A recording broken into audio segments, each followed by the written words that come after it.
সুন্নাত শুধু নয় নির্জন ধ্যানে যাওয়া, আর সুন্নাত হলো পাথরের আঘাত খাওয়া। সুন্নাত শুধু নয় মেষ চরাতে যাওয়া, আর সুন্নাত হলো রাষ্ট্রনায়ক হওয়া। মহাব্বতে তার সুদিনের সাথী তুমি, হামজার মতো তার পাশে থাকো কি? আর কিছু সুন্নাত আছে তুমি জানো কি? জানলেও জীবনে কখনো তা মানো কি? আমি খোলাখুলি বলছি, এটা রেকর্ড হচ্ছে, সারা দেশে যাচ্ছে। অনেকেই সত্য মিথ্যা মিলিয়ে বিভিন্ন ষড়যন্ত্রের মাধ্যমে তারা জানাতে চায় বাংলাদেশ জামাত ইসলামী নাকি ষড়যন্ত্র করছে দেশে যেন নির্বাচন না হয়। এই যে কোরআন শরীফ আমার হাতে, এটা ডাহা মিথ্যা কথা। এই 1 বছর 1 মাসের ভেতরে বাংলাদেশ জামাত ইসলামী শুধু একমাত্র দল যারা নির্বাচনের সব কাজ অলরেডি আরম্ভ করে দিয়েছে। আপনি বলেন তো এটা কি মিথ্যা কথা বললাম? এখনো কোন দলের লোক এইভাবে মাঠে নেমেছে? আমরা তো নেমেছি আগে। আপনি কোন কারণে এই দলের উপরে মিথ্যা তহমত চাপিয়ে দেন? মিথ্যা চাপাতে চাপাতে এখন আর জায়গা নেই। সুতরাং যারা এই ষড়যন্ত্রমূলক কথা বলছেন আপনারা থামবেন। গত পরশুদিন কি হয়েছে রাতের বেলা আপনারা জানেন। গোপন সংবাদ এদেশে যা আরম্ভ করেছেন আপনাদের 1 বছর 1 মাসের তালিকা কিন্তু বিশ্ব আন্তর্জাতিক মোড়ল যারা অনেকেই পেয়েছে হাতে, তারা আপনাদেরকেও দিতে চাচ্ছে না। আর মিথ্যা তহমত আমাদের উপরে যা লাগিয়েছেন এই কয়েকদিন ধরে যেটা চলছে, বিশেষ করে চরমপন্থার সাথে মৌলবাদ নাম দিয়ে এদেশের মুসলমানদেরকে অনেকেই এখনো পর্যন্ত কালার করার চেষ্টায় আছে এই বিশ্বের মোড়লদের কাছে। আমি খোলাখুলি বলছি, এ কথাটা ওনার না, যে বলেছে তার নাম নিলাম না, এ কথা দাদাদের। দাদারা শিখিয়েছে এতদিন খনি হাসিনাকে, ওই কথা এখন শেখাচ্ছে অনেককে। ওনার মতো যদি আবার ফাঁদে পা দেন, উনি তো অন্তত শ্বশুর বাড়ি পেয়েছে, আপনার তো শ্বশুর বাড়ি এই দেশে, আপনি কি করবেন তখন? এই জন্য কারো কালো ফাঁদে পা দেওয়া যাবে না, চিন্তা ভাবনা করে। শেষে আপনারাও পাবেন না, ইসলামের হাতেও দিলেন না। শেষ পর্যন্ত এটা দেখবেন সাদা চামড়া যারা, তারা অন্য একটা ব্যবস্থা করে ফেলবে। এখন তো অন্তত দাড়ি রাখতে সুযোগ পাচ্ছে, নামাজ পড়তে যেতে পারেন মসজিদে। আমরা বাদ দিয়ে যদি অন্য কেউ শকুনের মশো এসে এই জায়গাটা দখল করে আবার একবার নিতে পারে না, তখন মসজিদেও যেতে পারবেন না, কপাল থাপড়িয়ে মরবে। আশা করছি রেকর্ড হচ্ছে বলে সারা দেশে যাবে, আমি সতর্ক করলাম, এটা আমি গোপনে জানি। আল্লাহ আমাদেরকে সব কিছু থেকে হেফাজত করুন। আমাদেরকে নির্বাচিত করেছেন কে বলেন? কি হওয়ার জন্যে? উম্মত, নবীজির উম্মত। যেহেতু আর 1-1.5 ঘন্টা 2 ঘন্টা পরে আরম্ভ হবে তার জন্মের মাস রবিউল আওয়াল, আমি এই সংক্রান্ত বিষয়গুলো সামনে এনে আজকে কথা বলতে চাই ঘন্টাখানিক। থাকবেন তো ইনশাল্লাহ? এখানে একেবারে নিস্তব্ধ হয়ে যাবেন, ভালো করে শুনবেন। যে আল্লাহ আমাদেরকে অন্তত এই গুরুত্বপূর্ণ একটা মাসে, সফর মাস শেষের দিকে রবিউল আওয়াল আসতেছে, তিনি আমাদেরকে কোরআন কেন্দ্রিক জীবন গঠন করার জন্য, রসুলের সুন্নাহ কেন্দ্রিক জীবন গঠন করার জন্য আজকের এই আয়োজনে হাজির হওয়ার তৌফিক দিয়েছে। এখানে দল মত নির্বিশেষে সবাই আছি আমরা। আমাদের পরিচয় এখন একটাই, আল্লাহর বান্দা, রসুলুল্লাহর উম্মত। আর অন্য কোনো পরিচয় আছে? ওগুলো সব বাদ দেন। যে আল্লাহ আমাদেরকে সত্যিই বাড়ি থেকে পর্যন্ত নিয়ে এসে বসিয়ে রেখেছেন। আমি আসার সময় আমার পা দেবে যাচ্ছিল, তার মানে জায়গাটা এখনো ভেজা, কাদা, নিচ দিয়ে এখনো পর্যন্ত ঠান্ডা উঠতেছে। বৃষ্টি কখন নেমে যায় এখন তার গ্যারান্টি নেই। এই জন্য আমরা খুব তাড়াতাড়ি করব। খুশি হয়ে বলেন আলহামদুলিল্লাহ। দরুদ আর সালাম পাঠ করার মাধ্যমে আজকে আমরা আরম্ভ করছি রবিউল আওয়াল। রবিউল শব্দের শাব্দিক অর্থ হচ্ছে বসন্ত। আওয়াল মানে প্রথম, প্রথম বসন্ত। বসন্ত কি খারাপ? এটা আসলে সব সজীবতা ফিরে পায়। এর পৃথিবী ঠিক ওই রকম অকেজ হয়ে গিয়েছিল। রব্বুল আলামিন বলেন, লাকাদ মান্নাল্লাহু আলাল মুমিনিনা ইয বাআসা ফীহিম রাসূলাম মিন আনফুসিহিম ইয়াতলু আলাইহিম আয়াতিহি ওয়া ইউযাক্কিহিম ওয়া ইউআল্লিমুহুমুল কিতাবা ওয়াল হিকমা ইলা আখির আয়াত। আজ ওপেন বলছি, আজ যত রকমের কথা বিভিন্ন রাজনৈতিক দল, বিশেষ করে বাংলাদেশে যারা দিন কায়েম করতে চান, তাদের ওপরে আপনারা ছড়িয়ে দেন, তাদের ওপরে আপনারা বসিয়ে দেন, তাদের ওপরে আপনারা চাপিয়ে দেন। তাদেরকে বলছি, যে মানুষগুলো বাংলাদেশে বলেন আমরা নবীওয়ালা কাজ করি, এই বাংলাদেশ সহ বিশ্বে নবীওয়ালা কাজ করছে যারা এই 4টা কর্মসূচি হাতে নিয়েছে। 1 নম্বরে ইয়াতলু আলাইহিম আয়াতিহি, যারা আল্লাহর আয়াত তেলাওয়াত করে মানুষকে শোনায়। আরে ভাই, আমি তো নিজে সাক্ষী দিচ্ছি, এতদিন তো ওইভাবে অ্যাক্টিভ ছিলাম না। জেল থেকে বের হয়ে অ্যাক্টিভ হয়ে দেখলাম বাংলাদেশ জামাত ইসলামী এবং ইসলামী ছাত্র শিবির আর ইসলামী ছাত্রী সংস্থা, এই 3টার ভেতরে আমি শুধু পেয়েছি তারা কোরআন তেলাওয়াত করে আগে মানুষকে শোনাবে। এটা প্রথম কর্মসূচি। এটা শোনাতে হলে নিজের যোগ্যতা লাগবে। এই জন্য তাদের 15টা পয়েন্ট প্রতিদিন লেখা লাগে। তার প্রথম পয়েন্টে আপনি কোরআন শরীফ কয় আয়াত পড়েন, বুঝে পড়েন না আন্দাজে পড়েন, ওইটাও আবার লেখা লাগবে। হাদিস আপনি কয়টা পড়েন, বুঝে পড়েন না ব্যাখ্যা সহ পড়েন না আন্দাজে পড়েন, ওইটাও লেখা লাগবে। আরো তো 13টা বাদ দিলাম। আপনি এই 2টায় ধরেন, নবীওয়ালা কাজ করতে হলে অবশ্যই আপনাকে কোরআন জানা লাগবে। এক কথা বলেন এখানে, বাংলাদেশ জামাত ইসলামীতে যোগ দিতে হলেই আপনাকে যদি আস্তে আস্তে উপরে উঠতে হয়, মাস্ট বি কোরআন জানা লাগবে। জামাতের কোন রকম হয়েছে কোরআন পড়তে পারে না, আপনি বাংলাদেশ পুরাটা যদি দেখাতে পারেন, আমি ওয়াজ বাদ দিয়ে দেব। আমি নিজে তো সারা দেশে গেছি, আমার নিজের জেলা থেকেও বলছি। আমার মতো আমির হামজা, আমি হাফেজ, কোরআনের ওপর আমার অনার্স মাস্টার্স করা। আমার রকম হতে গিয়ে যিনি দায়িত্বে এসেছিলেন ঢাকা থেকে 120টা প্রশ্ন করেছি। আমার মতো মানুষ 120টা প্রশ্ন, কোরআন কেন্দ্রিক প্রায় 20টা, পরিবার নিয়ে 20টা। এতদিন পর্দার ওয়াজ করেছি, কিন্তু খাস পর্দা কি এটা আমি নিজেও ওভাবে মানতাম না। অক্টোবরের 13 তারিখে রোকন হওয়ার পর থেকে আমি বাস্তবে দেখেছি যে পর্দা কি জিনিস আর কেন করা লাগে।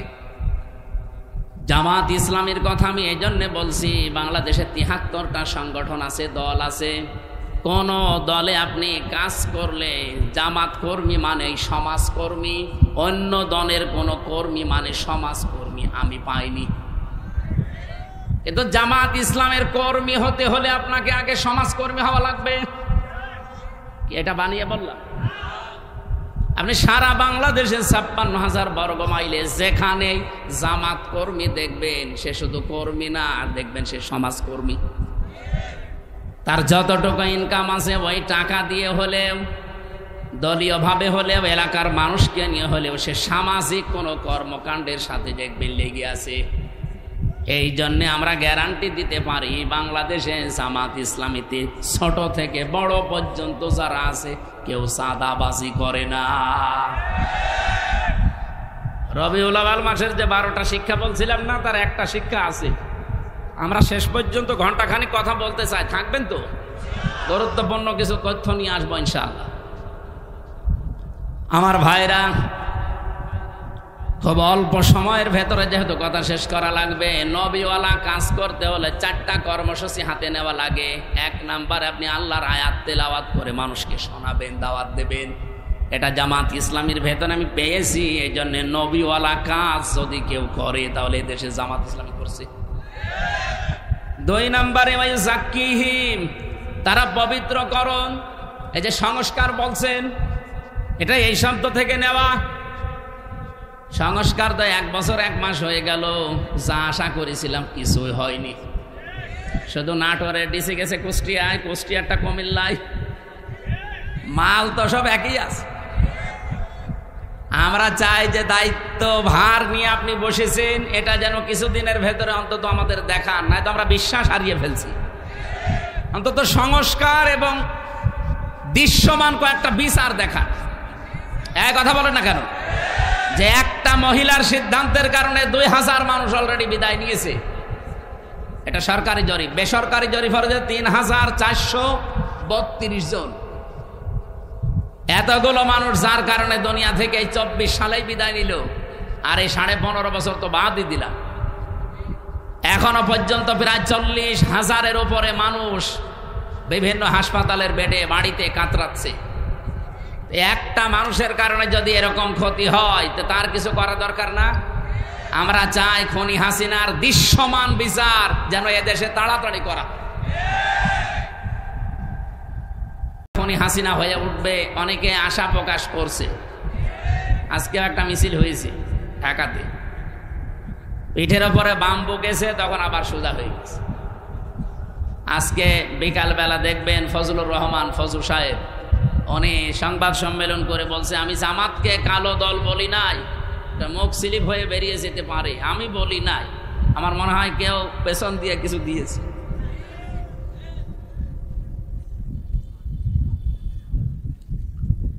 আমার ভাইরা, আমি শুধু ইঙ্গিত দিয়ে গেলাম।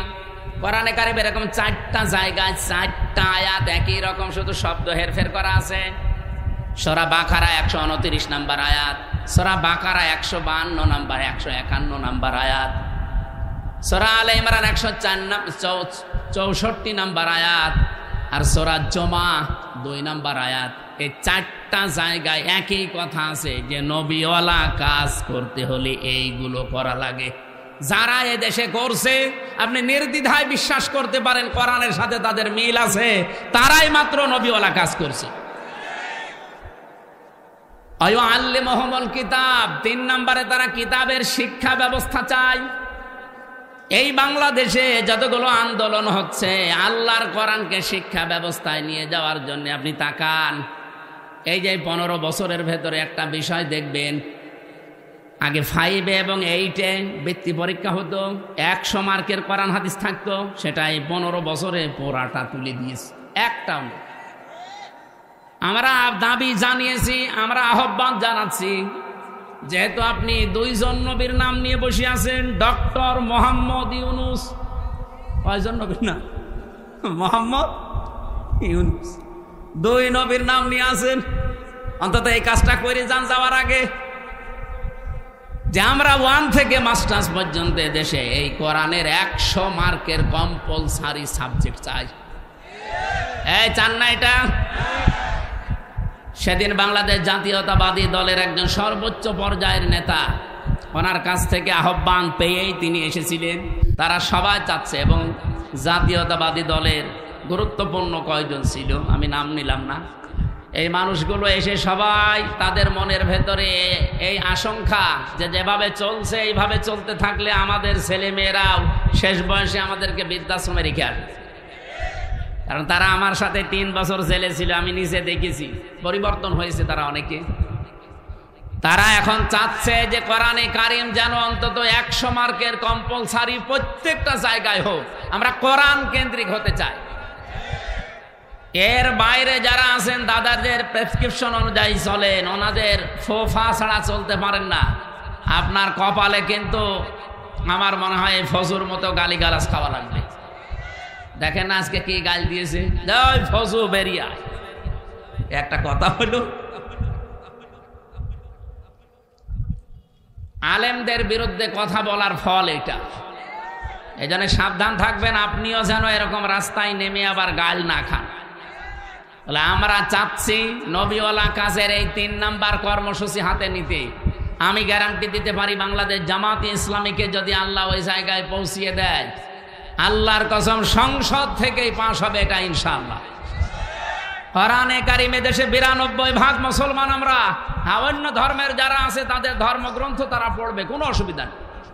কিন্তু 92% আমরা মুসলমান, আমরা চাই এদেশে 1 থেকে শুরু করে মাস্টার্স পর্যন্ত একটা ছেলে যখন বের হয়ে আসবে অন্তত যেন আলেম হয়ে বের হয়ে আসে। আজকে আমার কুষ্টিয়ার ডিসি পাল্টিয়ে গেছে, উনি খুলনায় গেছে, পটুয়াখালীর একজন যিনি উনি আজকে এসে জয়েন করেছে। সাক্ষাৎ করেছিলাম আগেরটার সাথে, উনি অনেকদিন ওএসটি হয়েছিল, শেষ পর্যায়ে এসে কুষ্টিয়াতে দায়িত্ব পেয়ে চলে গেছে আজকে। আমি যতটুকু কথা বলে তার সাথে বুঝেছি, ভেতরে তার কোরআনে কারিমের যতটুকু আলো আল্লাহ দিয়েছে, এই জন্যে কুষ্টিয়াকে অন্তত সাদাবাজ মুক্ত করার জন্য তিনি চেষ্টা চালাচ্ছিলেন। কিন্তু কিছু মানুষের কারণে আল্লাহরে বান্দা আর পেরে দেয়নি, এখন খুলনাতে চলে গেছে। আল্লাহ যেন সফলতার সাথে, সততার সাথে এবং এখলাসের সাথে দায়িত্ব পালন করার তৌফিক দিন। আজকে কুষ্টিয়ার সবচাইতে বড় অফিস, আমি ওখানে গিয়েছিলাম দুপুরবেলা, অনেক সময় ছিলাম। উনি আমারে বলছিলেন আমি প্রায় 16-17 বছর ওএসডি হয়েছিলাম। আল্লাহ যখন আমাকে দায়িত্বে এনেছেন আর আমি যতদিন কুষ্টিয়ায় আছি, উনি গ্যারান্টি অন্তত আমাদের 8-9 জনের সামনে দিলেন যে যারা সততার দিক থেকে, চরিত্রের দিক থেকে 1 বছরে এগিয়ে আছে, আমি তাদের মাধ্যমে কুষ্টিয়াতে কাজ করতে চাই। তিনি নাম নেয়নি, কিন্তু আমি জেনেছি তারা হচ্ছে বাংলাদেশ জামাত ইসলাম। 1 বছর 1 মাসের ভেতরে তাদের কোন চরিত্রে খুঁত পেয়েছেন আপনি?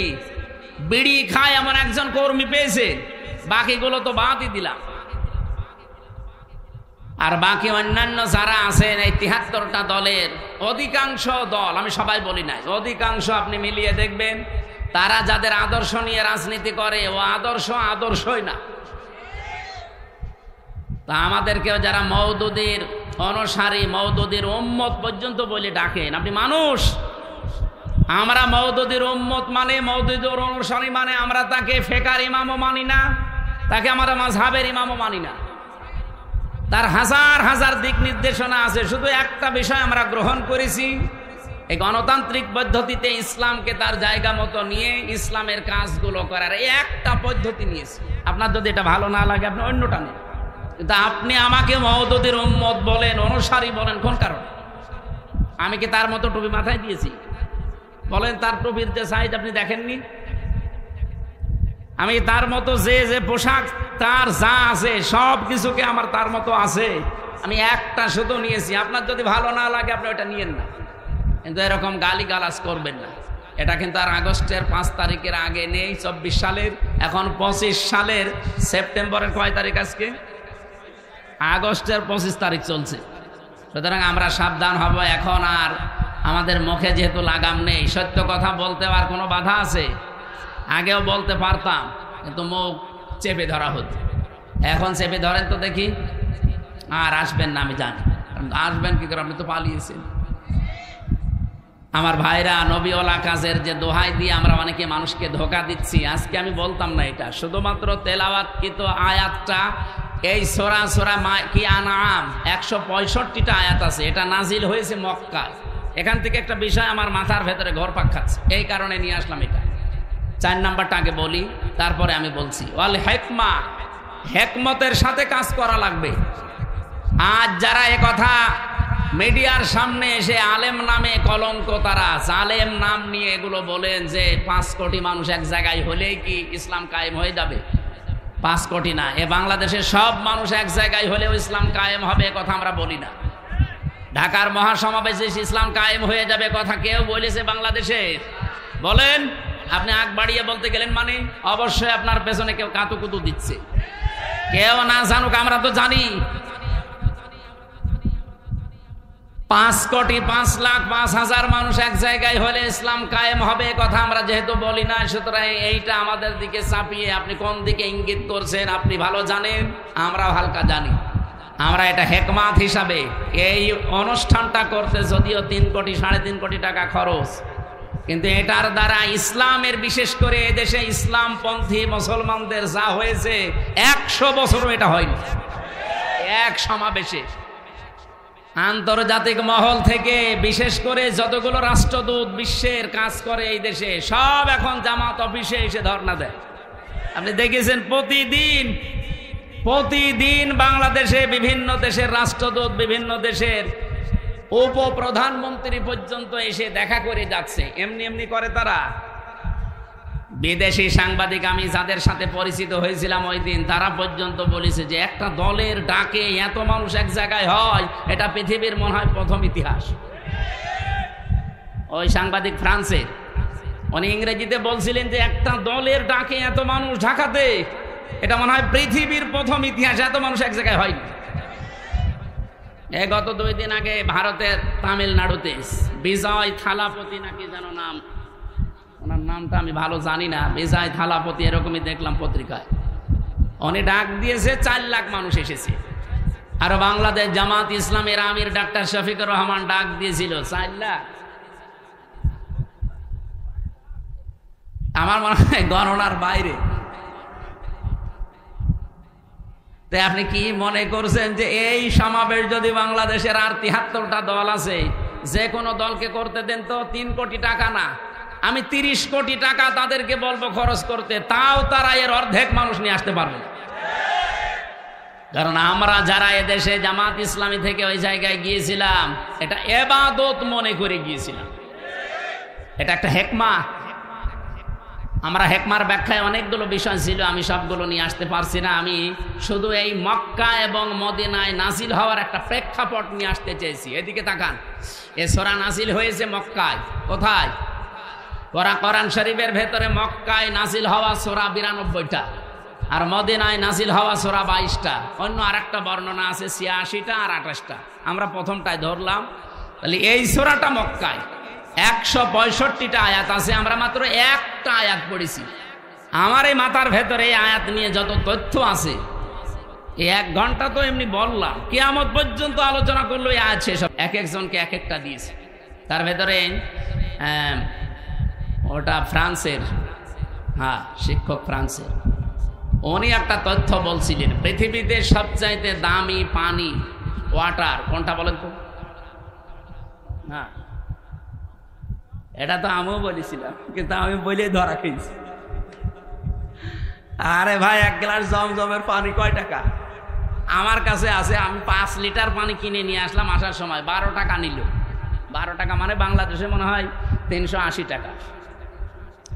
1 টাকায় 32 টাকা, তো সেই হিসাবে 380 টাকা না কত হয়, তাও 5 লিটার। 1 গ্লাস পানির দাম খুব বেশি হলেও কত 20-22 টাকা হবে বাংলাদেশে। এবার বাস্তবতা বলেন, পৃথিবীতে সবচাইতে এখন দামি পানি যেটা, না অ্যাকোয়া ক্রিস্টালা, ওই যে নীতা আম্বানির বউ, নীতা আম্বানি পান করে, কি না, কি আম্বানি ওনার নাম? মুকেশ আম্বানির স্ত্রী নীতা আম্বানি।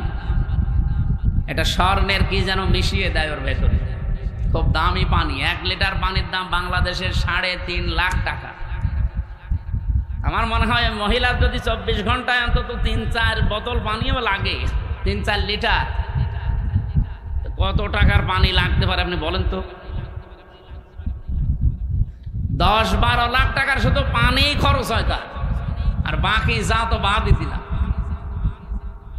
এই পানিটা খুব দামি পানি। এই প্রশ্নের উত্তর আমি ওই দিন, আমিও আপনাদের মতো একেবারে হুসুকে বাঙালি, জমজমের পানি, জমজমের পানি আমার হিসাব মিলিয়ে স্যার আমারে জিজ্ঞাসা করছে কোথা থেকে এসেছে। আমি বললাম, আরবিতে বললাম, যেহেতু মেন বাংলাদেশ। উনি আরবি, ইংরেজি অনেকগুলো ভাষা আয়ত্তে আছে ওনার। আমারে বলছে যে এইভাবে লেখাপড়া করলে হবে, বিশ্ব সম্পর্কে জানা লাগবে না? তো ওই সেমিনারে একটা বিষয় আমি পেয়েছিলাম এইটা, তার ভেতরে যেহেতু জ্ঞান অর্জন করলে ওইটা আবার পৌঁছিয়ে দেওয়া লাগে। এ নির্দেশ কার? বাল্লেগো আন্নি ওয়ালাউ, একটা বাক্য যদি জানো ওটা পৌঁছিয়ে দাও। সেই হিসাবে আমি পৌঁছিয়ে দিতে চাই, সঠিকভাবে তুলে ধরবো। মানবেন তো ইনশাল্লাহ? আপনি আবার মনে করেন না যে হুজুর টেনে কথা বলছে না। এই যে কোরআন শরীফ আমার সামনে, আল্লাহর কসম আমি যা শুনেছি বুঝেছি ওইভাবেই বলছি। বলেন, 92টা সূরা আল্লাহ নাযিল করলেন মক্কায়, একটা জায়গায় ওই আইয়ুহাল্লাযীনা আমানু বললেন না। বলেন তো মক্কায় কি ওই সময় ইমানদার একটাও ছিল না? এক কথা বলেন না কেন? এই যে 13 বছর নবীজি মক্কায় ছিলেন, যতগুলো সূরা নবীজি মক্কায় ছিলেন, যতগুলো সূরা নাযিল হয়েছে, একটা সূরায়ও আল্লাহ ইয়া আইয়ুহাল্লাযিনা আমানু বলেননি। ঈমানদার আছে, স্বয়ং নবী আছে, নিজে আবু বকর সিদ্দিক আছে, হযরত ওমর আছে, যিনি জান্নাতের গ্যারান্টি দুনিয়ায় পেয়েছেন, এই মানুষ আছে, অথচ আল্লাহ ইয়া আইয়ুহাল্লাযিনা আমানু দেননি। কেন? কারণ ওই সময় রাষ্ট্রের দায়িত্ব ছিল আবু জেহেল। কে ছিল? আরো জোরে বলেন। এই মানুষগুলোই মক্কা থেকে মদিনায় হিজরত করে সেখানে মাত্র 10 বছর রাষ্ট্রের নায়ক হচ্ছেন মুহাম্মাদুর। এই জন্যে আমার গজলের ভেতরে শেষ কলি এইটা ছিল, শুধু মেষ চড়ানোই সুন্নত না, রাষ্ট্রনায়ক হওয়া সুন্নত। কি কথা বলেন না কেন? সুন্নাত নয় শুধু মেষ চড়াতে যাওয়া, আরো সুন্নাত হলো রাষ্ট্রনায়ক হওয়া। উনি রাষ্ট্রনায়ক ছিলেন না? কয় বছর? 10 বছর। এই 10 বছরে যে 22টা সূরা নাযিল হয়েছিল, আপনি দেখেন এই সূরাগুলো খুঁজে খুঁজে, এখানে আছে ইয়া আইয়ুহাল্লাযিনা আমানু, 89 জায়গায় আছে। স্যার আমাকে ওই দিন ডক্টর নোমান আলী খান ছিলেন আমেরিকার, উনি আমারে বলছিলেন উপস্থিত সবাইকে, আমিও তার ভেতরে শ্রোতা, এই জন্য আমি বলছি আমাকেই বলিস, এইভাবে বলছিলেন, দেখেন মক্কায় দায়িত্বে আছে আবু জেহেল, ইসলাম কায়েম নেই রাষ্ট্রীয়ভাবে, এই জন্য এত বড় বড় মানুষ সেখানে ইমানদার থাকার পরও আল্লাহর দৃষ্টিতে আল্লাহ ইয়া আইয়ুহাল্লাযিনা আমানু বলেন। কিন্তু এই মানুষগুলোই মদিনায় যেয়ে রাষ্ট্র ক্ষমতা রাসূলুল্লাহ হাতে নিলেন, আর এখানে রাষ্ট্রীয়ভাবে কোরআনে কারিমের 500 বিধান চলতো। এ কারণে আল্লাহর দরবারে তারা যারাই ছিল ওই দেশে সব এখন যারা ইমানদার সত্য সত্য, তারা এখন পরিপূর্ণ ইমানদার। আল্লাহর দৃষ্টিতে তারা ইয়া আইয়ুহাল্লাযিনা আমানু এর পর্যায়ে। বাংলাদেশে যতদিন পর্যন্ত ইসলাম রাষ্ট্রীয়ভাবে কায়েম না হয়ে আবু জেহেল, আবু লাহাব, উতবা, সাইবার মতো মানুষেরা এই দেশে দায়িত্বে থাকবে, আপনি যত বড়ই পাগড়ি মাথায় দেন আর যত বড়ই নবীওয়ালা কাজ করছি বলে নিজেকে প্রচার করেন, আল্লাহর দৃষ্টিতে আপনি 100 ভাগ ইমানদার হতে পারবেন না। 100 ভাগ ইমানদার হওয়া যায় তখন যখন এই বিধান 500 আছে শরীয়তের বিধান। কয়টা? এগুলো রাষ্ট্রীয়ভাবে চলবে। আর রাষ্ট্রীয়ভাবে চললে যে কি শান্তি পাওয়া যায়, আমি তো নিজে বিভিন্ন দেশে যাই, চোখে দেখে আসি। আপনি আফগানিস্তানে যান, মনে হবে একটা মিনি জান্নাতে আছি। আরে ভাই, খালি খেলেই ভালো থাকা যায়? আপনার নিরাপত্তা লাগবে না? আপনি আল্লাহর আইনের বিরুদ্ধে অবস্থান নিয়ে নিজেকে প্রচার করেন, ভয় পান না। এই জন্য কোরআন জানিয়েছে, ওয়া কাইফা আখাফু মা আশরাকতুম ওয়ালা তাখাফুনা আন্নাকুম আশরাকতুম বিল্লাহ মা লাম ইউনাজ্জিল বিহি আলাইকুম সুলতানা ওয়া কাইফা আখাফু, আমি কেমন করে ভয় করব? তোমরা যাদেরকে আল্লাহর সাথে শরীক করো তাদের বিষয়ে আমি কেমন করে ভয় করব, অথচ তোমরা আল্লাহর সাথে শরীক করে ভয় করো না। আমরা আল্লাহর আইন জমিনে কায়েম করতে গিয়ে বিভিন্ন উল্টাপাল্টা নাম শুনি, গালিগালাজ শুনি, হুমকি ধামকি পাই, কেন ভয় করব? আপনি আল্লাহর আইনের বিরুদ্ধে মানুষের তৈরি করা আইন কায়েম করতে গিয়ে ভয় পান না। আর আমরা ভয় পাইব মানে আপনার পক্ষে কোন দলিল আছে? বলেন, আপনি যার আইন দুনিয়ায় কায়েম করতে চান তার পক্ষে কোনো দলিল আছে? তার চরিত্র আছে? তা আমরা যারা আইনের কথা বলি, যারা আইন কায়েম করতে চায়, আল্লাহর কসম কোনো ভয় আমাদের অন্তরে আর নেই। কারণ আমাদের নিরাপত্তার দায়িত্ব ডক্টর ইউনূসের। কার? ফাজ্জুল ফারিকাইনি আহাক্কু বিল আমনি। আহাক্কু ইসমে তাফসীর। বলো তো, এই যে পৃথিবীতে 2টা দল, একটা আল্লাহর আইনের পক্ষে, একটা আল্লাহর আইনের বিপক্ষে, এর ভেতরে সবচাইতে নিরাপত্তার হকদার কারা? ইন কুনতুম তা'লামুন, যদি জেনে থাকো। এই জন্য আমি 2 দিন আগে বাংলাদেশ জামাত ইসলামী কর্তৃক আয়োজিত এই যে কুষ্টিয়াতে হরিনারায়ণপুর ইউনিয়নে একটা সমাবেশ ছিল, আমাকে মেহমান করে নিয়ে যাওয়ার পরে আমি বলেছিলাম, আগামীতে বাংলাদেশে যে নির্বাচন আসতেছে, যে ভোট আসতেছে, একটা হচ্ছে ইসলামের পক্ষে, একটা শয়তানের পক্ষে। এ কথার ভেতরে ভুল আছে। কারণ আল্লাহর আইনের পক্ষে আমরা অনেকেই এখন ইসলামী দল যারা সব এখন ভোটের বাক্স একটা দেওয়ার সিদ্ধান্ত নিয়েছি। এর বাইরে যারা আল্লাহর আইন বাদ দিয়ে অন্য আইন কায়েম করতে চান, আমি নাম নিলাম না তাদেরকে কোরআনে কারিমে শয়তানি বলা হয়েছে। নাকি আমি নিজে বানালাম? আল্লাহ রাব্বুল আলামিন বলেন আল্লাযীনা আমানু ওয়া লাম ইয়ালবিসু ঈমানাহুম বিযুলমিন উলাইকা লাহুমুল আমনু। ভালো করে শুনবেন, আল্লাহ বলেন আমি নিরাপত্তা দেই। আমার পক্ষ থেকে যদি কেউ নিরাপত্তা পেতে চায় দুইটা গুণ অর্জন করা লাগবে, ঈমান আনা লাগবে আর শিরিক আর জুলুম মুক্ত জীবন গঠন করা লাগবে। এখানে জুলুম মানে শিরিক। আমি এই আয়াতটা মিলিয়েছিলাম সূরা আলে ইমরানের সাথে, অমাং দাখলাহু কানা আমিনা। যখন আমার মা আমার সাথে ছিল বললাম যে মা এই যে এইটা মাকামে ইব্রাহিম, ইব্রাহিম আলাইহিস সালামের যে পায়ের চিহ্ন এখনো আছে। উনি অনেকক্ষণ দাঁড়িয়ে দাঁড়িয়ে ঘুরছিলেন আর দেখছিলেন। তো ওখানে একটা আয়াত শোনালাম, মা নিজেও পড়ছিল অমাং দাখলাহু কানা আমিনা, যে আল্লাহর এই আয়াতের ভেতরে এই এরিয়ার ভেতরে যারা আসবে তারা নিরাপত্তা পেয়ে যাবে। এ কথা কার? আপনি দেখবেন প্রায় 3.5 কিলোমিটার এলাকা জুড়ে কাবা শরীফের এরিয়া।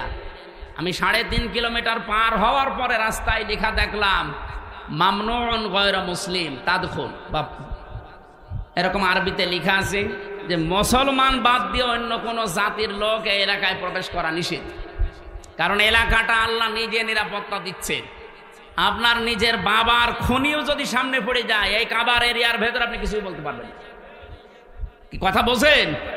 এবার আমার প্রশ্ন এই নাটোরবাসীর কাছে, বলেন তো বাংলাদেশের এই 56,000 বর্গ মাইল কি কাবা শরীফ? তো এখানে নিরাপত্তা লাগবে না? আজ আমি রাস্তায় চলতে পারি না চাঁদাবাজির ভয়ে, ছিনতাইয়ের ভয়ে। গত পরশুদিন আমার ঘরের পাশে এসির তার কেটে নিচ্ছে দিনের বেলা, সিসি ক্যামেরা লাগানো আছে। আমি জমান নামাজ পড়তে গেছি, ওই সময় সিসি ক্যামেরায় দেখলাম 1:31 বাজে, তার মানে নামাজে দাঁড়িয়েছি অলরেডি, ওই সময় চোর কাটতেছে। একটা তার কেটে ও হয়তো নেশাখোর কয় টাকায় বিক্রি হবে? 200-300, অথচ ওটা লাগাতে 7,000 টাকা লাগবে। ও কাটতেছে, আমি 30 সেকেন্ডের ভিডিও ওসি সাহেবকে বললাম এই যে দেখেন তো। ও তো জানে না যে ক্যামেরা লাগানো আছে, ও ধান্দায় কাটতেছে। ওসি সাহেব বলছে ঠিক আছে আমি শনাক্ত করতে পেরেছি, দেখছি। আল্লাহ বিকালে বলছে হুজুর ধরে ফেলেছি। বিকালে ধরা পড়ার পরে জিজ্ঞাসা করলাম কি? বলছে আচ্ছা করে পিটালাম। বলছে এর আগেও 2 বার কেটেছিলাম। তার মানে ঠিকই বলেছি, এর আগেও 2 বার কেটেছি। কি করলেন? বছরে চালান দিয়ে জেলে পাঠিয়েছি। এই যে এই লোকটা দিনের বেলায় আমার নিরাপত্তা নেই, আমার জিনিসের চুরি হয়ে যাচ্ছে। আর এই রাতে এখন এই 10:30-11টায় কুষ্টিয়া পর্যন্ত নিরাপদে বাড়ি যেতে পারবো কিনা সে গ্যারান্টি এখন আমার হাতে আছে নেই। তাহলে 56,000, এখান থেকে কুষ্টিয়া মাত্র 60 কিলো এই জায়গা থেকে, তাহলে 56,000 বর্গ মাইল, প্রায় 1250 কিলোমিটার এদিক ওদিকে। এত বড় বিশাল এরিয়া, কাবা শরীফের মতো নিরাপত্তা দেওয়া লাগবে না? এটা তো ডক্টর ইউনূসই পারবে নাকি? বলেন বলেন। আল্লাহ রাব্বুল আলামিন বলেন উলাইকা লাহুমুল আমনু। এই যে উলাইকা দিয়েছে, এই বাংলাদেশের 56,000 বর্গ মাইলের দিকেই মনে হচ্ছে আল্লাহ এভাবে আঙ্গুল দিয়েছেন। এই মানুষগুলোই নিরাপত্তার হকদার, যদি তারা সত্যি ঈমান আনতে পারে নির্ভেজাল ভাবে, আর তারা ঈমানের সাথে জুলুমকে, তার মানে শিরিককে মিশ্রণ না করে। বাংলাদেশে নিরাপত্তার সাথে চলতে হলে দেশ শিরিক মুক্ত করা লাগবে। যত শিরিক পৃথিবীতে আছে 120 প্রকার পর্যন্ত আমি পড়েছি। সবচাইতে বড় শিরিক হচ্ছে আল্লাহর আইনের সাথে শিরিক করা। সুতরাং এই দেশে আমরা আল্লাহর আইনকে যারা প্রতিষ্ঠা করতে চাই তাদের জীবন শিরিক মুক্ত। আল্লাহর আইনের বাইরে অন্য কোন আইন, যারা বাবার আইন, স্বামীর আইন, চাচার আইন, দাদার আইন, ব্রিটিশের আইন কায়েম করতে চান, আপনি শিরিক করছেন। আপনি নিরাপত্তায় থাকতে পারবেন না। আমাদের নিরাপত্তা তো মাস্ট বি আছে। আমরা মরে গেলেও শহীদ, বেঁচে থাকলেও গাজী। এরকম একটা শপথ বাক্য নিয়েই দুনিয়ায় বেঁচে আছি। কুলিন্না সলাতি ওয়া নুসুকি ওয়া মাহইয়ায়া ওয়া মামাতি লিল্লাহি রাব্বিল আলামিন। নবী আপনি বলেন আমার নামাজ, আমার কোরবানি, আমার বেঁচে থাকা, আমার মরে যাওয়া সব আমি আল্লাহকে দিয়েছি। এই কথা বলেই কিন্তু রাস্তায় আসা লাগে। যারা শপথ বাক্য পাঠ করে রকম হতে হলে এ আয়াত পড়ায় না? যারা পড়িয়েছে আপনি জিজ্ঞাসা করেন, আমারে তো পড়িয়েছে, আমারে আমিরে জামাত জেলখানায় পড়িয়েছে। বলছে এখানে পড়িয়ে দিলাম, বাইরে যেয়ে নতুন করে ঝালাই করবা। এসে আমি আবার এই 7-8 মাস পড়াশোনা করে পরীক্ষা দিয়ে ঝালাই করে আমাদের কেন্দ্রীয় মেহমান মোবারক ভাই এসে আমারে বলছি, বলো কলিন না সলাতি, অথচ এই আয়াত সেই ছোটবেলা থেকে পড়ছি। তো ওই দিন পড়ার পর থেকে একটা আলাদা জিনিস আল্লাহ আমাকে দান করেছে, বলেন সুবহানাল্লাহ। আমার ভাইরা, আমি যে কথাটা তুলে আনতে চেয়েছিলাম, বাংলাদেশে এই 54 বছরে এখনো পর্যন্ত আল্লাহর বিধান একটাও চলছে না। সুতরাং আল্লাহর দৃষ্টিতে আমরা এখনো পরিপূর্ণ কামেল মুমিন হতে, আপনি জোর করে দাবি করলেও হবে না, এটা তো বলা লাগবে কোরআন আর হাদিসের দৃষ্টিতে। 92টা সূরাতে আল্লাহ ডাক দিলেন না, অথচ মক্কা ইমানদার ছিল, কিন্তু দায়িত্বে ছিল আবু জেহেল। কে ছিল? কিন্তু মদিনায় যাবার পরে আল্লাহর বিধান কায়েম করে দায়িত্বে ছিল রাসূলুল্লাহ। তাহলে বাংলাদেশেও রাসূলুল্লাহর খাঁটি উম্মত যারা আল্লাহর আইন চায়, সৎ লোকের, এই বিধানগুলো দিয়ে 500 আইন যেদিন বাংলাদেশে কায়েম হবে, সেই দিন এই দেশের মানুষ বুক ফুলিয়ে বলতে পারবে আমি ইমানদার। তাদেরকে আল্লাহ ডাক দেবেন, ইয়া আইয়ুহাল্লাযীনা আমানু। আমার কথা মনে হয় আমি অল্প সময় হলেও বোঝাতে পেরেছি। তাহলে এই দেশে ইমানদার হয়েও যদি এখন মারা যেতে চান, পরিপূর্ণ কামেল মুমিন ইমানদার, তাহলে এই দেশে ইসলাম কায়েমের আন্দোলন করা নফল না ফরজ? আরো জোরে বলেন। সবাইকে আল্লাহ আমার এই কথা শোনার পরে নিয়ে আসবে, বিষয়টা এমন না। সূরা শুরার শেষের দিকে আছে 13 নম্বর আয়াতে আল্লাহ পাক বলেন, আনা কিমুদ্দিন ওয়ালা তাতাফাররাকু ফি, দিন কায়েম করো, এ বিষয়ে কোনো মত পার্থক্য ফতোয়াবাজি মতবিরোধ করবা না। নবী আপনি এ কথা বললেই সবাই দলে দলে আসবে তা না। কাবুর আলাল মুশরিকিনা মা তাদউহুম ইলাই, আপনি যেদিকে মানুষকে ডাকেন দিন কায়েম করার জন্য, সবচাইতে বেশি খারাপ লাগবে কথাটা শুনলে মুশরিকদের। আমি কি বানিয়ে বললাম? কাবুর আলাল মুশরিকিনা মা তাদউহুম ইলাই। নবী যেদিকে ডাকেন মানুষকে, যে দিন কায়েম করা লাগবে, এটা ফরজ, সব নবী করেছে, সবাই আসবে না। মুশরিকদের কাছে সবচাইতে বেশি খারাপ লাগবে। তা আমরা দিন কায়েমের কথা বললে আপনি ট্যাগ দেন কোন কারণে? আপনি কি মুশরিক? আপনি মুশরিক না, আপনি আসতেও চান না কেন? সে কথাও আল্লাহ পরে শেষের দিকে দিয়েছে। আল্লাহু ইয়াজতাবি ইলাইহি মাইয়াশা ওয়া ইয়াহদি ইলাইহি মাইয়ুনিব। আল্লাহ যাকে ভালোবাসে, পছন্দ করে, শুধুমাত্র তাকে এই দিন কায়েমের জন্য মনোনীত করে। ওয়া ইয়াহদি ইলাইহি মাইয়ুনিব, এবং যে মন থেকে আল্লাহর দিকে ফিরে আসতে চায়। সুতরাং বাংলাদেশে এই 18 কোটি মানুষের ভেতরে গত পরশু দিনের একটা জরিপ বলছি, এখন প্রায় 7 কোটি 20 লাখ মানুষ অন্তত ডাইরেক্ট ইনডাইরেক্ট ভাবে দিন কায়েম হোক এটা চাচ্ছে। 18 কোটির ভেতরে 7 কোটি 20 লাখ। আমি আশা করছি আর 1 বছর যেতে দেন, যদি ডবলও হয়ে যায় তাও কত কোটি হবে? 14 কোটি 40 লাখ। বাকি যারা আছে কিয়ামতের আগেও আর আপনাদের আশা স্বপ্ন পূরণ হবে না। এই জন্যই ফজর মতো, হাবিবের মতো, হারুন ভাইয়ের মতো মানুষকে লাগিয়ে দিয়েছে। এরা এই 15.5 বছরে কোনোদিন এদের মুখে রাজাকার রাজাকার শুনি না, আলবদর আলবদর মৌলবাদী শুনি নাই। হঠাৎ করে এদেরকে লাগিয়েছে এই কারণে, কারণ আমি নিজে তাদের সাথে দেখেছি, তো তারাই গোপন কথা আমার বলে দিয়েছে। 3 বছর ছিলাম একাধারে, তাদের বহু গোপন কথা আমি জানি। এতদিন বলে না, এখন হঠাৎ করে এই ভাঙ্গা বাইক বাঁচিয়ে বাংলার মানুষকে বিভ্রান্ত করতে চাচ্ছেন। তারা ভালোভাবে জানে যে যেভাবে আসতেছে মানুষ ইসলামের দিকে, একামতে দিনের দিকে, এভাবে যদি ঝুঁকতে থাকে, আর একবার যদি 300 এমপির ভেতরে 151 জন আল্লামা সাইদি সাহেবের মতো, মাওলানা নিজামের মতো, আলী হাসান মোহাম্মদ মুজাহিদের মতো মানুষ মাত্র 151 জন এবার চলে যেতে পারে, ওরা 5 বছর লাগবে না, 1 বছরে যা করেছে। আর ক্ষমতা হাতে পেলে 2 বছরে ওরা যা করবে কিয়ামত পর্যন্ত আমরা চেয়ারের মুখ দেখতে পারি। এইটাই বাস্তবতা। আমি একেবারে কাছে থেকে এই কথাগুলো শুনেছি, এটা ডেলিভারি দিয়ে দিলাম, আপনারা প্রচার করেন যা। সুতরাং ফজর মুখে এবং হাবিব ভাইয়ের মুখে চুনকালি পড়বে। আজকে কয় তারিখ? 25।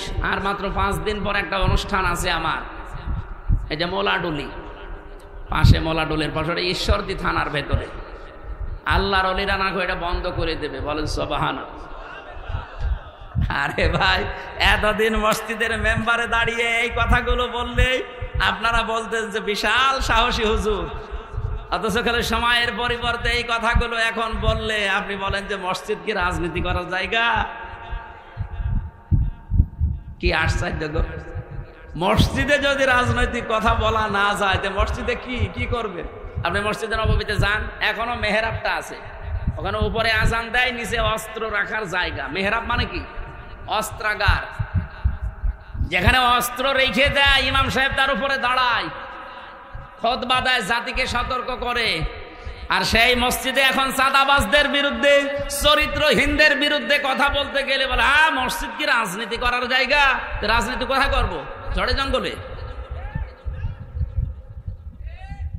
সম্মানিত উপস্থিতি, আমি মক্কা এবং মদিনায় সূরা নাজিল হওয়ার প্রেক্ষাপটে যতটুকু বুঝেছিলাম ডক্টর নোমান আলী খান হাফিজাহুল্লাহর বক্তব্য থেকে আমি ডেলিভারি দিয়েছি। আশা করছি আপনি বুঝেছেন। এবার আপনার বিবেকের বিষয়, এদেশে সত্যি সত্যি ইমানদার পরিপূর্ণ যদি আল্লাহর দৃষ্টিতে হতে চান, রাষ্ট্রীয়ভাবে ইসলাম কায়েম করার জন্য সর্বাত্মকভাবে চেষ্টা করা লাগবে।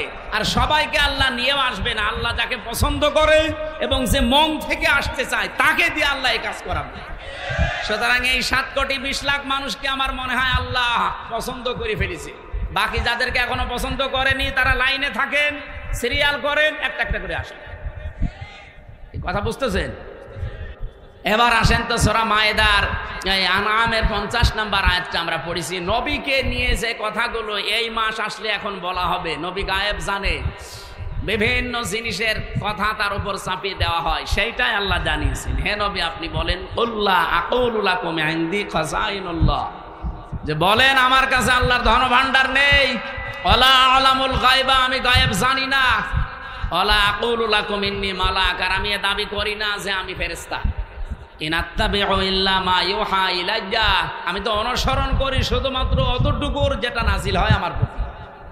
বল হাল ইয়াস্তাবিল আমা ওয়াল বাসীর, নবী আপনি বলেন তো যারা হক এবং যারা বাতিল, যারা চক্ষুষ্মান যারা অন্ধ, এরা কি সমান? আফালা তাতাফাক্কারুন, এরপরও চিন্তা করবা না? এবার আসেন আমরা বাস্তবতায় যাই। বাংলাদেশে যেহেতু রবিউল আউয়াল আসলে 2টা জিনিস সামনে চলে আসে, একটা মিলাদ আর একটা সিরাত। কি আসে? আমার 1 ঘন্টা হয়ে গেছে, শুরু করব? আরো 15-20 মিনিট বলতে চাই, থাকবে? এই যে যারা উঠে যাচ্ছে এরা কি ওইগুলো নাকি? উঠেছেন না ভাই, অন্তত 10 মিনিট সময় দেন। আমারও সেই ফজরের পর থেকে আবার আরম্ভ অনুষ্ঠান, একেবারে সন্ধ্যা পর্যন্ত। এই জন্য অনুষ্ঠানগুলো এখন সব গুটিয়ে ফেলেছি, দূরের কোনো জেলায়ও যাচ্ছি না। নির্বাচনের আগ পর্যন্ত তো এই 5-7টা জেলায় আমি শেষ করতে চাচ্ছি। সারাদিন আমার সাংগঠনিক কাজ থাকে, আর এই মাগরিবের পর থেকে রাত 9টা 10টা 11টা পর্যন্ত আপনাদের সময় দিয়ে যাবো। পাবনা, নাটোর, ওদিকে মেহেরপুর, চুয়াডাঙ্গা, ঝিনাইদহ, রাজবাড়ী, এই শেষ। আর বাইরে যাবো না ইনশাল্লাহ। আমিরে জামাত আমাদের নির্দেশ দিয়েছেন যার যার এলাকায় কাজ করতে। আল্লাহ আমাদেরকে যেন ইখলাসের সাথে কাজ করার তৌফিক দেন, আমিন। এ মাস আসলে যেহেতু এই ভেজালগুলো আছে, এই জন্য নিরসন করছি। কি আসে বলেন তো? মিলাদ আর সিরাত। মিলাদ মাহফিল হবে না? 63 দিন ব্যাপী নবীর মিলাদ মাহফিল কারা যেন আয়োজন করেছে চট্টগ্রামে, 63 দিন। আর বাংলাদেশ জামাত ইসলামী চট্টগ্রামের চনতি ময়দানে আল্লামা সাঈদী যেটা করতেন, ওখানে 19 দিন ব্যাপী 19 জন আলেম প্রতিদিন যাবে। আমার 18তম দিনে দিয়েছে নবীজির রাজনৈতিক জীবন কেমন ছিল। আশা করছি ওখানে কথাগুলো সঠিকভাবে তুলে ধরতে পারবো ইনশাআল্লাহ, আপনারা দোয়া করেন। আজকে আমার বিষয়টা হচ্ছে মিলাদ এবং সিরাত, এই 2টা শব্দ নিয়ে। অনেক মানুষ আছে বাংলাদেশে মিলাদ মানে সিরাত মানতে চায় না, অনেকে আবার সিরাত মানে মিলাদ মানতে চায় না। না, 2টাই মানা রাখবে। মিলাদুন বিলাদুন থেকে এসেছে, এটা মানে জন্ম বৃত্তান্ত। মিলাদ মানে কি? নবীজির জন্ম থেকে আপনাকে 27টা শিক্ষা নেওয়া লাগবে, শুধু জন্ম থেকে।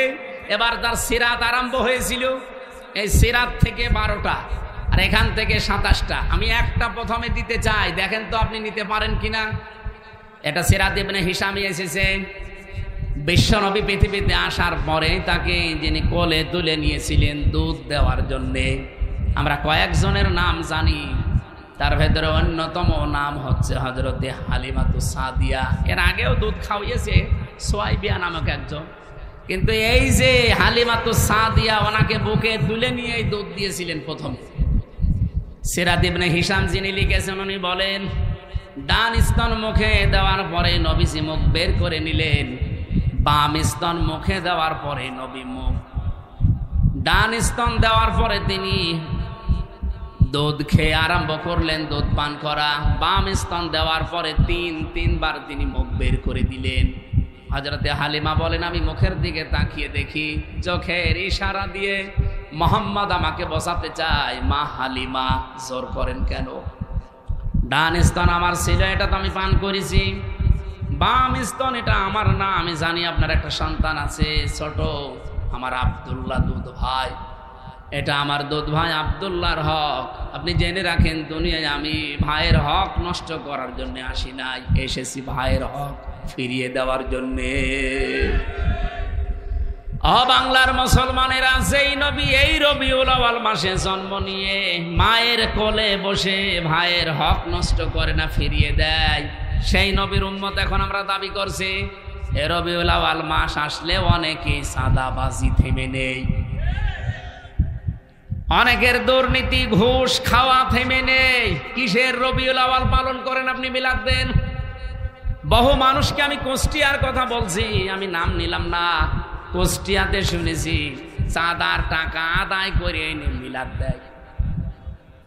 হ্যাঁ, আমি নাম নিলেও নিতে পারতাম। কুষ্টিয়া ওই যে চাউলের কাজ কারবার বেশি হয়, কুষ্টিয়া থেকে পোড়াদা পর্যন্ত যে বিশাল মার্কেট, বাংলাদেশের দ্বিতীয় মার্কেট বলা হয় এটা। এখানে অনেকেই দেখি, শুনছি, দেখছি তারা সাদাবাজি করে আমাদের মতো হুজুরকে দিয়ে মিলাদ পড়াচ্ছে। এই রবিউল আউয়ালে পড়াবো, টাকা কিসে? সাদা কি দিচ্ছে? মিলাদে আপনি কি বলবেন? মিলাদ মানে বিলাদ, বিলাদ মানে জন্ম বৃত্তান্ত। নবীর জন্ম বৃত্তান্ত থেকে তো প্রথমে এই শিক্ষা আপনাকে নেওয়া লাগবে যে নবীজি ভাইয়ের হক ফিরিয়ে দিতেন, আর আপনি ভাইয়ের হক আরো নষ্ট করছেন, মেরে খাচ্ছেন, আবার মিলাদ দিচ্ছেন তার নামে।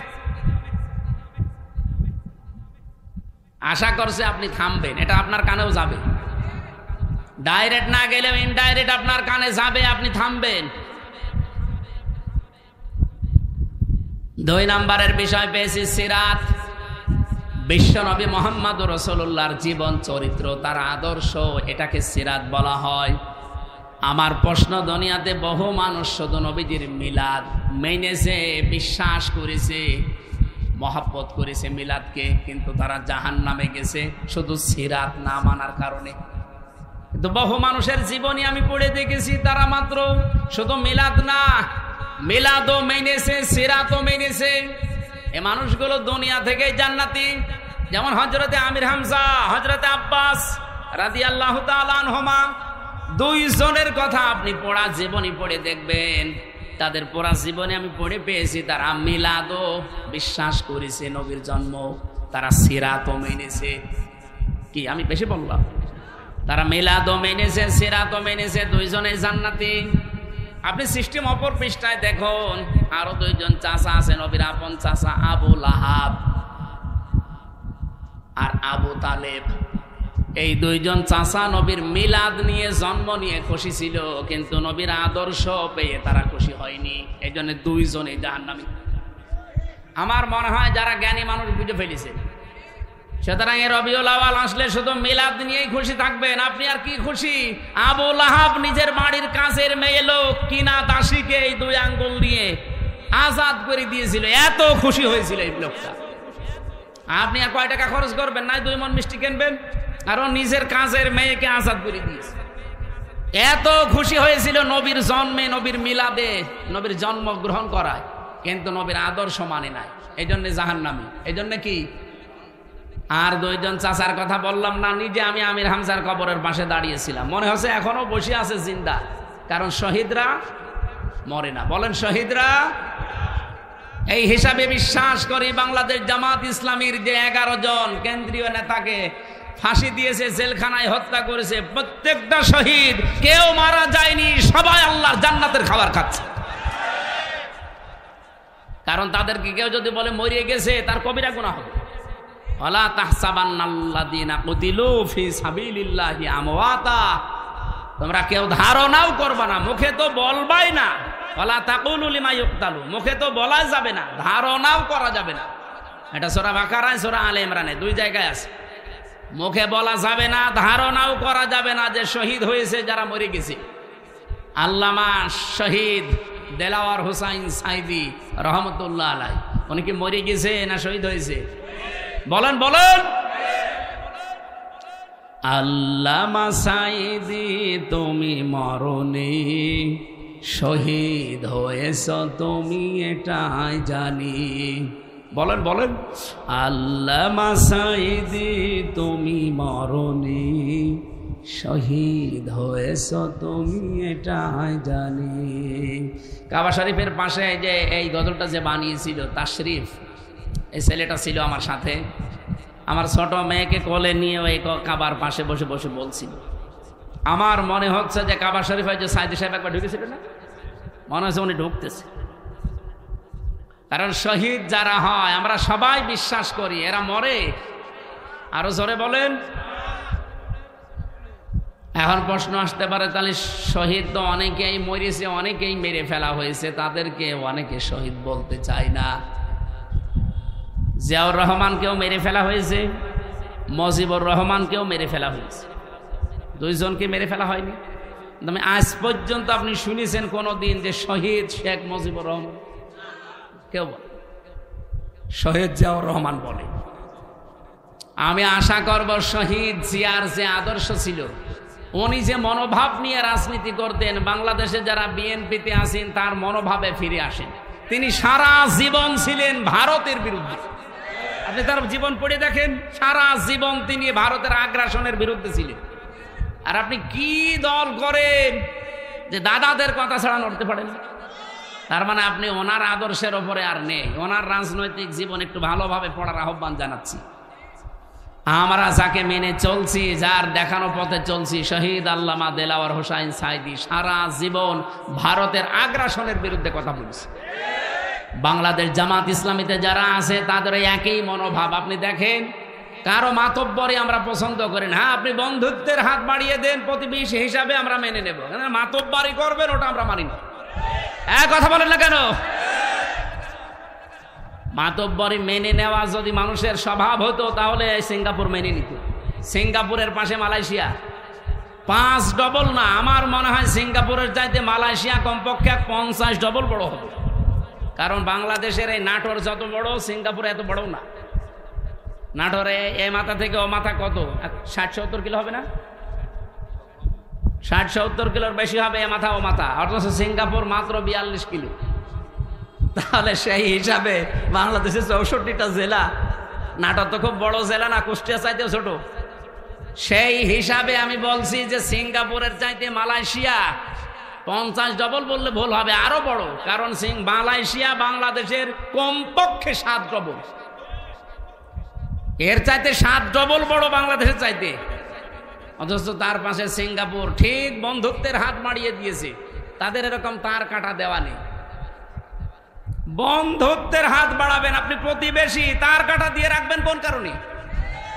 বিশ্বের কতগুলো উন্নত দেশ ঘুরে আসলাম যারা আজ বন্ধুত্বের হাত বাড়িয়েছে, প্রতিবেশী কই? তাদের তো তার কাটা নেই। আপনাদের সাথে আমাদের শত্রুতার কারণ এইটাই, আপনারা আন্দাজে নাক গলাতে চান। এটা যতদিন মেয়ে ছিল ততদিন আপনি পেরেছেন, এখন মেয়ে নেই আর পারবেন না। নতুন করে কাউকে জামাই বানাতে চাইলে আগে জামাই বানান, তারপর। আর আমরা আপনার জামাই হব, কারণ আপনার সাথে আমাদের আত্মীয়তা করা যায় না। আপনার হচ্ছে বললাম না, মুসলমানি দেওয়া লাগবে। আমরা যে জাতি, আমাদের সাথে আপনাদের আত্মীয়তায় যেহেতু জায়েজ নেই, সুতরাং প্রতিবেশী যেভাবে থাকে ওইভাবে থাকে। আমরা আপনাদের বিরুদ্ধে যাব না, কিন্তু প্রতিবেশী যখন মালিকের স্রোত ধরবেন তখন সারা জীবন বিরোধিতা করা লাগবে। এই কারণে আমরা রাসূলুল্লাহকে শুধুমাত্র মিলাদে মেনে, সিরাতে না মেনে আবু লাহাব আবু তালেবের মতো হতে চাই না। আমরা হতে চাই আমির হামজা, হযরত আব্বাস রাদিয়াল্লাহু তাআলা আনহুমা। মিলাদও মানতে চাই, সিরাতও মানতে চাই। সিরাত মানবেন কোথা থেকে? 40 বছর থেকে শুরু করে 63, এই 23 বছরে 1 সেকেন্ডও বাদ দিতে পারবেন না। অনেক সময় হয়ে গেল আজকে। আমার সকালবেলা থেকে অনুষ্ঠান শুরু, ফজরের নামাজ পড়ে, মানে প্রায় কালকে 8টা হিসাব করে লিখে দেখলাম, 8টা অনুষ্ঠান কাল সারাদিন। এরপরে মাগরিবের পর আবার সিরাত অনুষ্ঠান। আমি আজকে চালাতে গেলে অনেক সময় লেগে যাবে, আমি আর চালাতে পারছি না। 1 ঘন্টা 20 মিনিট চলছে। আগামী থেকে আবার দেখবো ইনশাআল্লাহ। আল্লাহুম্মা আমিন। লা ইলাহা ইল্লা আনতা।